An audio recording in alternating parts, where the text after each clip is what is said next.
धुळे महानगरपालिकेवर भाजपाने घवघवीत यश मिळवल्यानंतर आता सत्ता स्थापनेसाठी बैठका सुरू करण्यात येणार आहेत. आपण बघू शकतो की आपण आता भारतीय जनता पार्टीचे जे काही आमदार आहेत अनुप अग्रवाल यांच्या कार्यालयात आलेलो आहोत आणि आता याच कार्यालयामध्ये आता या ठिकाणी महापौर पदासंदर्भातले निर्णय या ठिकाणी घेतले जाणार आहेत. जिल्हाध्यक्ष असतील, आमदार असतील किंवा पालकमंत्री जयकुमार रावळ असतील यांच्या उपस्थितांमध्ये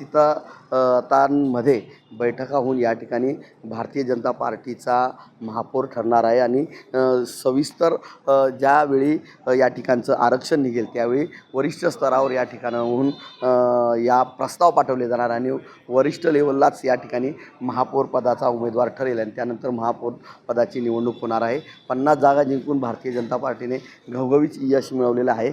त्यानंतर पाठोपाठ MIMने 10 जागा जिंकलेल्या आहेत. त्यामुळे महापौर पदाचा जे काही कोण बनेल हे जे काही ठरलं होतं या ठिकाणी भारतीय जनता पार्टीने स्पष्ट बहुमत मिळाल्यामुळे त्या ठिकाणी महापौर हा भारतीय जनता पार्टीचाच असणार आहे.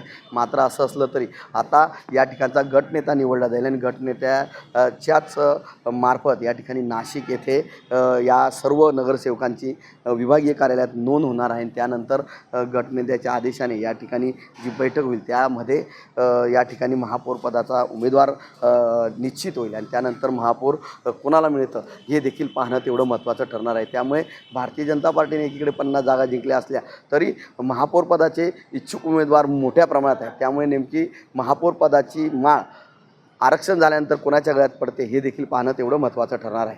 मनीष मासोळे, TV9 मराठी, धुळे.